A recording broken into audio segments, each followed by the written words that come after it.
Welcome to the Ladies Talk Show. This is Leah Richheimer. We are on chapter 10. You guys can do it. Stand up and put me on pause and stand up and do a little jig. You should be very proud of yourself. Okay. Everybody's doing that. They're doing these. Okay. So far. We are on chapter 10. And what I'm going to do, I'm going to read for a couple minutes, whatever, start the chapter. And then ladies, send your questions in. info@ladiestalkshow.com. And everybody here in the studio audience, just keep them coming. Okay. So here we go. The bird's eye view. Chapter 10. I grabbed the elbow rest as the shuttle bus turned a sharp corner. We were headed from the airport to the parking area where we would retrieve our cars. Across from me sat a couple and their young son. The husband reached over and said to his wife, "Hand me the phone."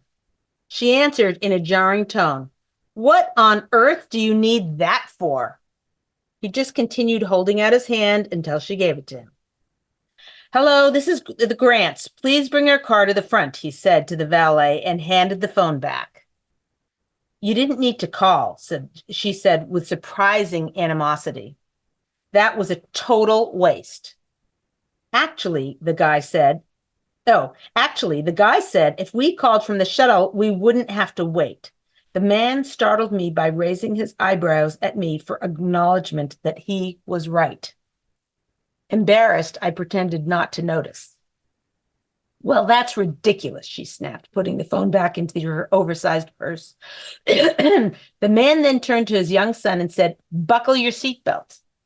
In the same tone as the mother, the boy replied, "That's ridiculous. It's a bus." "Right now," shouted the father. "When you're grown, you can do as you like. Put it on and don't take it off." After the parents exited the bus, the boy sat there like a lump. The father shouted back into the bus, "Come on." "You told me not to take off the belt," he yelled back. The boy glared at me with a smirk, looking for my approval at his defiant joke. All I could muster was a pitiful look to show him how sad I found all of this. When the father stomped a threatening foot on the bottom step, the boy quickly unlatched himself and disappeared. I was left alone in the bus with an aching heart. Not just for having witnessed people treating each other so poorly, but much more than that. Their interactions were merely tangible evidence of how little they understood about how precious they were to each other. They were completely oblivious to the fact that God himself had given them to one another for safekeeping. They were acting as hostile adversaries rather than recognizing that their family was one of the main reasons they were put on the earth in the first place. What has happened to our world where open hostility is considered normal? People walk down the sidewalk screaming combatively into their phone, devoid of any embarrassment. They let their rage loose at the woman behind the ticket counter, and she has to grin and bear it. And someone cuts us off dangerously in traffic and then blasts their horn at us as if we are to blame. And online aggression has reached a fever pitch. What gives people the audacity to lambaste others cloaked behind anonymity? Why is this seen as normal? In the framework of the angriest person wins, how can we hope to rise above it all? Further obstructing our path is the hyperfixation on conflict in our society. Every headline must shout about some major injustice or high-pitched drama. Otherwise, it won't get read. Conflict sells. The media knows this, and our emotions are played like a violin. Without conflict, your story is dead in Hollywood, and the bigger the stakes, the better. We are surrounded by a culture addicted to escalating clashes. It's a popular form of entertainment, and everyone takes one step forward to witness the fray. The big question is, what has this antagonistic climate done to our own sensitivities? How can we possibly live with such toxic exposure without it affecting us? Is it any wonder that we often race into conflicts with both arms swinging? Should we be surprised that so many of us snap at our husbands at the slightest provocation? How are we supposed to control our anger if the prevailing mindset is to let our anger erupt unconstrained in the guise of power and self-expression? Unfortunately, rather than working to make things better, in this atmosphere, we often don't even notice that anything's wrong. Okay, shouting has a rich history in our world, long before you and I ever set foot on the earth. It's built into the very fiber of our being. Even a newborn will cry out in a piercing tone to grab our attention. When we feel angry, we can often feel it deeply inside of us. It's not a superficial, trite emotion. It activates a deep, primal part of us that seems to have a will of its own. It certainly doesn't feel like an emotion that logic or reasoning could possibly have an impact on. With an emotion so deep and inborn, isn't anger just a natural part of life? Why should we work on anger management at all? What's to be gained from bottling up our emotions and letting everyone walk all over us? And truth be told, when we do lash out in anger, people actually do jump up and get things done. It may not be the nicest approach, but at least it's effective. The obvious next question to think about is, how do we feel when someone lets loose in a raging tirade against us? Do we feel closer to them? Do we happily jump up to do their bidding or only comply under duress? Do we empathize and try to help or get into defensive mode and argue back? And most significantly, do we ever feel safe around someone who's apt to shout loudly at the slightest provocation? And then comes the tough question, do people feel safe near us? What kind of world are we creating around ourselves? Are we drawing our husband close or pushing him away? Do we indulge our emotional outbursts because we don't want to take the effort to control ourselves? Are we perhaps retaliating for their bad behavior? Or maybe we show anger as a way to resist their love, in a sense, pushing the envelope on how poorly we treat them just to see if they will still stand by us. All of the myriad emotions that might drive our expressions of anger can be almost impossible to figure out. Who knows what dysfunctional patterns or emotional turmoil might be at the very root? Therapy may help. Therapy may be helpful to untangle the mess, and that is often advised. But starting at this exact moment, there's one thing that can make a huge impact on our emotional serenity going forward.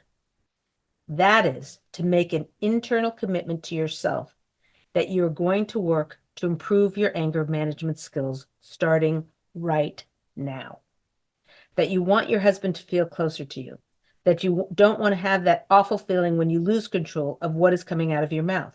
That you don't want to regret saying things that you wish you could take back. You aren't making an oath. You are just verbally expressing an intention. Yet that intention is so powerful that it can set you on the road to a level of tranquility that you may never have known thus far in your life. Okay. Whoa, ladies, we're taking on big stuff here, so feel proud of yourself. Okay, go ahead. What you got for me, Gila? I feel like everyone needs to take a deep breath after that, right?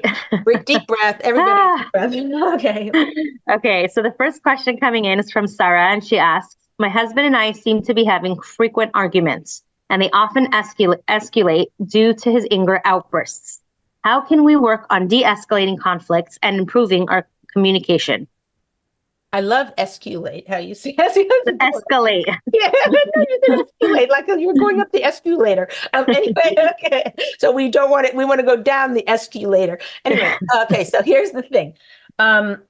The real big secret here is to preemptive strike these issues. Like, in other words, like, why do we leave it till we're at each other's throat? Like we're about to choke each other. And then we say, well, and then we're trying to solve it in the middle of bedlam, in the middle of scream. Our emotions are like up on our neck, and his emotions are up on his neck. And he's both of us are about to, bring out the boxing gloves, and we're like, well, let's solve this now. Yeah, that would be a good idea. Like, who thought of that, right? Hello. So the issue is that before you get into the thing with your husband, he's got this, inability to have conflict resolution, basically, maybe you want to call it. That's a nice way of saying it, but, anger issues. So it's to talk about it, not in the middle of a conflict. When you're in the middle of the heat of the battle, you're on the football field. I don't know, we're international, the cricket field and the soccer field. I don't know, whatever. You're in the middle, right? You're fighting. That's not the time to discuss, well, I think I need to, have a better forearm. That's tennis. Wait, I need to, whatever. I need to clutch the ball better. That's not a time to think. That's a time to be, you're acting, you're fighting, you're going at it, right? Before you get on the field, when you're both well rested, you both eaten, you both slept, you don't have to be perfect, but you're like 70% perfect or whatever, you're good, like whatever. That's when you say, listen, I really think I don't really want to have this conversation, but I'd rather have it now than when we're out on the soccer field or the football field or whatever. I want to have a conversation with you about how we're going to deal with it. So I know that sometimes I do things that really upset you, and it ratchets you up, maybe because if you have high expectations of me, or maybe because you think I'm perfect, which of course I am, but whatever you say, I realize that you get really riled up, and I think it's not good for you. I don't think it's good for me. And, and I know myself, I get very defensive. So when you're saying something, I don't like think about it and say, maybe you're right. I do always come later, whatever it is you're upset with me about. And this is, you can use the specific examples. Whatever you're upset with me about, I realize, and take some of the blame. Good on you. Take some of the blame. That'll help. If you're just saying, you have anger issues. Well, lady, you're the one who keeps pressing every button you possibly can in me to make me happy. And by the way, for those of you on the podcast, I'm like poking my finger at the person. Okay. So the issue is that, take some of the blame and try and have a preemptive conversation, so that a preemptive conflict, and you basically plan what you're going to say in that conversation, how you're going to take the blame, part of the blame, how you're going to say what he's doing wrong that won't make him annoyed or make him feel defensive. Plan it out. And once you have that, then have a conversation with him and then brainstorm solutions. Listen, when you're like that and I'm feeling overwhelmed, I'm going to have a little flag and I'm going to wave the flag. And, how's that for an idea? We'll say artichoke. Okay. That'll be our key word, that like it's getting a little heated. And artichoke means we'll couch it for later, so brainstorm solutions on how you can handle it. And address, if he says, well, the only thing I ever get that angry about is when I feel like you're not listening to me. You're like, oh, think about it. Do some introspection. Then ask the question. Anyone would love to be asked this question. What can I do to make you feel more heard in the conversation then? I didn't realize that you didn't feel heard. What can I do? That's always a good secret thing. What can I do to make this better? If you're taking some responsibility of it, guess what? His instinct is going to be to take responsibility. It's not it's not guaranteed, but that's your chance of the best outcome. Okay, very, very deep and good question. And I hope this sets you off on a good path. Again, a preemptive conversation. That's what you want. Okay, beautiful. Another anger outburst question. My husband's anger outbursts can be unpredictable. It's challenging for me to understand what triggers them. How can we identify the root causes and work on addressing them together? He is not interested in talking about it at all. So she wants communication and he doesn't. Right. So here's the thing, guys, I love you. I'm with you. I'm going to answer this question, but I just want you to know, did you notice how like everyone's asking questions about other people's anger?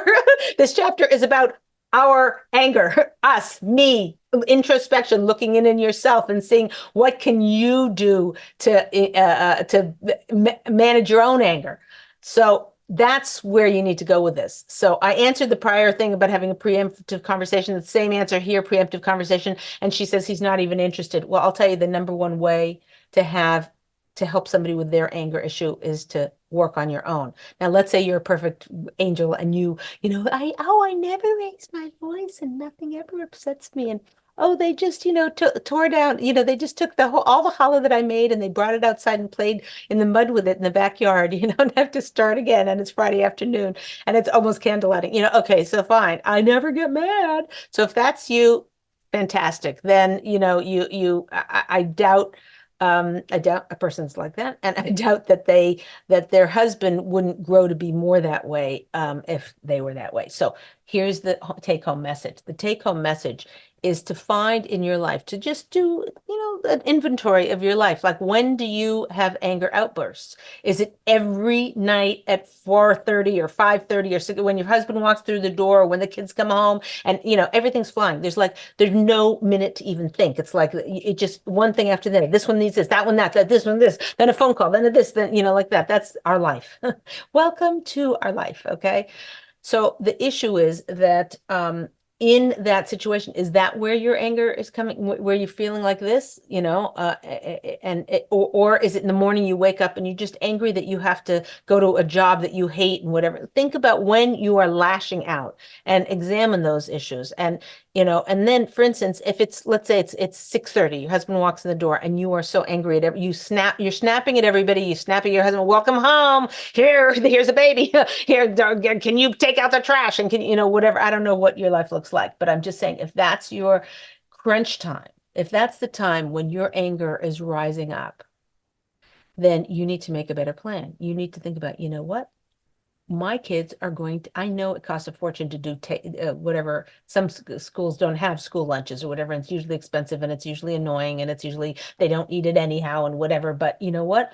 During that time, I'm making 6 sandwiches and 6 peanut butter and jellies and this one doesn't eat peanut butter and jelly, whatever. And during that time, you are trying to get the sandwiches done while this one, baby needs a diaper, the high school kid needs a homework help, and all that's going on. You need to start taking stuff off your plate. And if that means you have to buy school lunches or you have to pay the next door neighbor, you know what?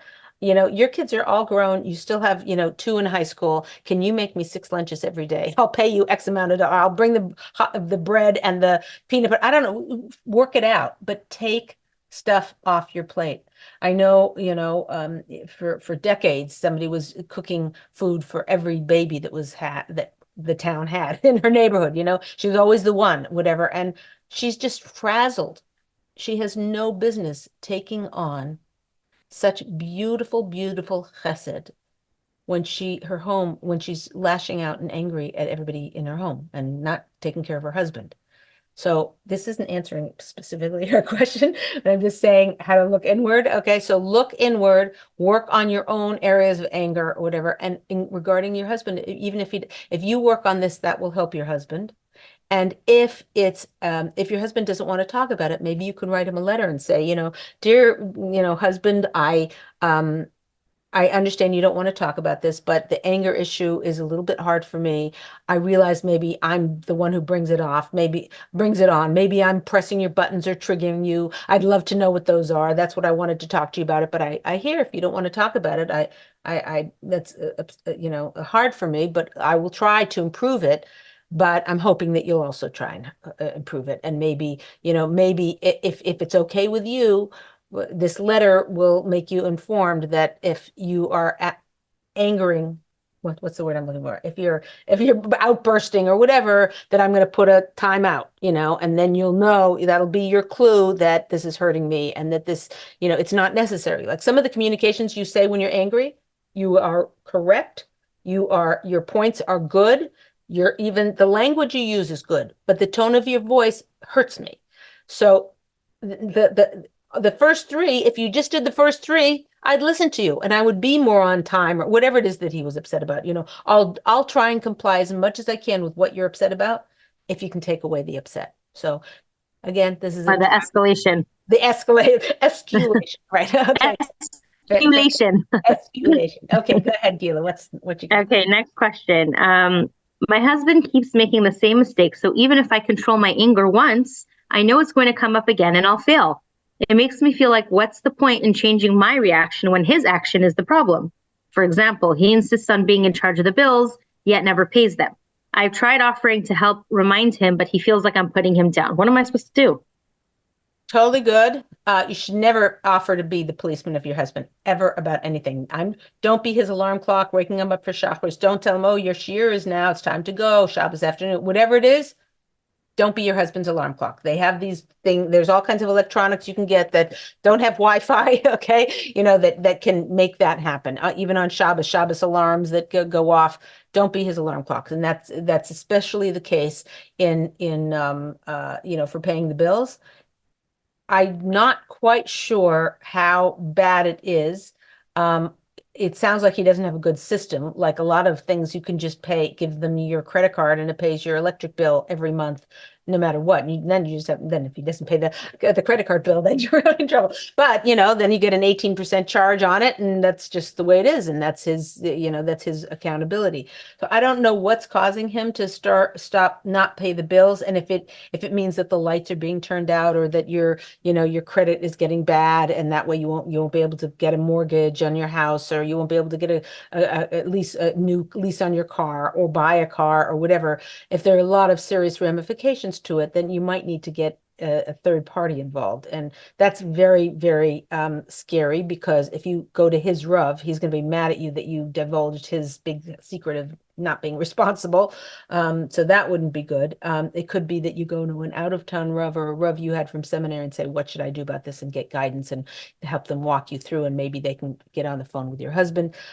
If your husband, it doesn't make sense. There's something that doesn't make sense, which is, if a husband isn't paying the bills, he's usually stressed out about it, and it seems like he'd welcome your help with it. So the only reason he wouldn't welcome, in my mind, the only reason I can think of that he wouldn't welcome it, is he thinks that that's the man's job, and he should do that, and whatever, you're trying to control him, or who knows. I'm not, but he has some kind of a thing in his head that is saying that the man should pay the bills, and we don't have a Masora for that I know of. If somebody knows, send it to me. But I mean, I've been asked this question a lot, and I don't think there is a Masora for a man only paying the bills. There's plenty of women who were accountants and bookkeepers. And are you joking? They put their husband, who's an artist, on it. Not not a good idea. So it could be that having a conversation with him to discern what it is, what he um, uh, what preconceived notions or expectations he has of why he doesn't want her to do it. Figuring that out might help the situation. Worth a try. Okay. Good luck. Good luck. Okay.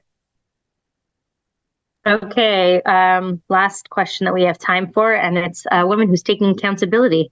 So Leah, I know you're going to like this one. I find that when I get angry or grumpy, I allow myself to say things because I know my husband is too sweet to say anything back. I know how unhealthy this is, but I seem to be stuck in a rut. What steps can I take to stop this cycle? Yay! This is our hero, everybody. We're all clapping. Yay! Good on you. Wow, beautiful. Wow. Sweet Emma, that's her name. What'd you say? Emma, I said. Emma. Yeah. Okay. So I'm really proud of you, and good work so far. Um, it's a little hard to say, because I don't know you, and I'd have too many questions to ask you to be able to hone in, but I'm just going to give you a couple of suggestions that might work.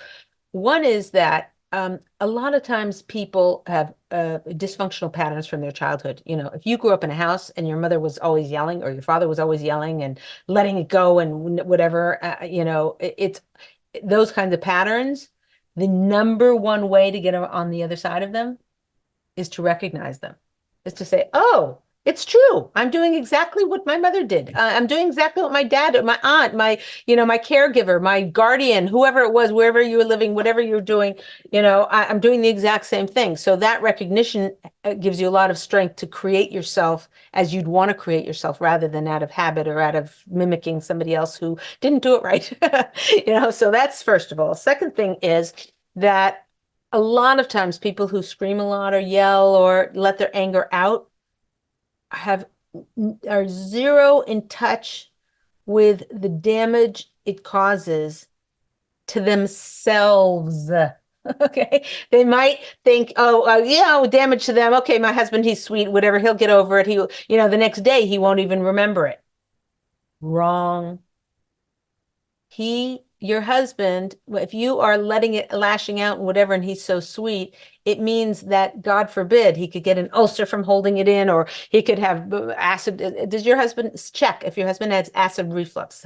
I think a lot of husbands who have to hold it in, whatever. I'm not a magician, and this is airy fairy and whatever, but I'm just saying there has to be a ramification to your doing this to your husband. So first of all, it causes damage outside of you, even if you don't see it. Second of all, it causes damage to your relationship with Hashem because you're not treating people well. But the biggest damage is to yourself, because a person's self-esteem is dependent on their self-mastery. And if you don't have self-mastery, you're always feeling bad about yourself, always feeling bad and put down, down, down. And it's an internal thing you know about yourself. So when you let it out and whatever, and you feel good after, or you think you feel good after, you're like, oh, good, I said I'm so sick and tired of you leaving books on the table and blah, blah, blah. And you yell and you're just unkind and mean and whatever. And the books get taken away. And for a few days, they're taken away. Obviously, everyone complies with screaming, but they don't do it of their own volition, and it'll just come. Maybe they won't keep it on the table, but then they won't clean up the car, and you'll go in and you'll sit down and there'll be wrappers all over, it'll pop up somewhere else. So it's not like you've really accomplished anything. Certainly not for the long term, but you might yell at your husband, feel like, oh, well, good, I got the books cleaned up, right? Your self-esteem has suffered because you are smart enough to know, women are smart enough, we have the Bini Sarah to know what is being a mensch and what isn't. And that wasn't a menschy thing. And that chips away at your self-esteem, which means several things. One is you don't have menuchas nefesh, serenity of mind. Is that I'm good enough? Close enough. You That's don't, good. yeah, so you don't have that serenity. You don't have that feeling of Inner peace. inner peace. Yeah, very good. You don't have inner peace. And secondly, you're chipped away at your self-esteem because like when someone says, oh, you're such a great person, you're like, oh, if you really knew the real me, who's me, it chips away at yourself. And the third most important and powerful thing that happens when you just let your anger fly is that you have created an environment of terror around you. Everyone's afraid of you. It's not safe for anybody. And what that means is it's not safe for you. They're not going to have your back because you don't have their back. And that's a scary, yucky world to live in. So as hard, again, if you have habits of anger and you've watched your parents do it, or you've watched, or that's just your nature. Let's say your parents are sweet, but it's just your nature. You've always been like, there's a koyach in that. There's a strength in that.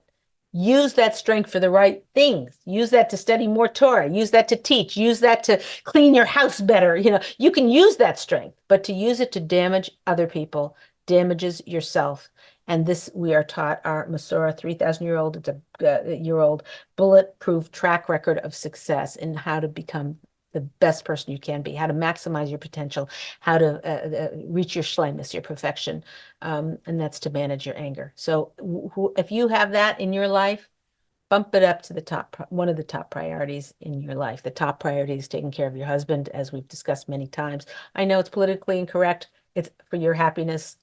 Go watch all the rest of the Secret Wives Club shows, and you'll be like, yeah, I got it, Leah. We're on. So anyway, that's the take-home message for today. The most important thing. This is your homework. One time this week, when you feel like you're about to let it fly, let your anger rip. One time this week, freeze, stop yourself. Even if you have to say, oh, I gotta go to the bathroom. Oh, there's a pot on the stove. I need to just get out of there. It could be that you could say, oh, I'm not wording this correctly, and reword it in a nicer way. That's fine. But at the very least, get yourself out of the room. One way or another. That's the homework for this week. This is Leah Richheimer. We are on chapter 10. Let's go, guys. We are going through anger. And by the end of this chapter, you are not going to recognize yourself. There's no way you can hear all these tips and techniques and inspiring Masorah and introspection the way we're doing it and not be a new you. So congratulations, and let's keep going. If you want more, we have so much more. If you want to learn our Masora and have an awesome marriage, the first thing we have is a coaching program. If you are awesome with people and you want to know the Masora better than 99% of the people on the planet Earth, like for reals, okay? It's a 4-month program. It's very intense. We have major scholarships, and we have somebody who's granted in a lot to pay for a big bulk of it. It's still a little expensive, but for what you get, and then you can start charging money to know it. That's the coaching program. Don't miss it. Go to www.ladiestalkshow.com. We do retreats. We do all kinds of stuff. You'll find it there. www.ladiestalkshow.com. Thanks for being with us. Leah Richheimer for the Ladies Talk Show.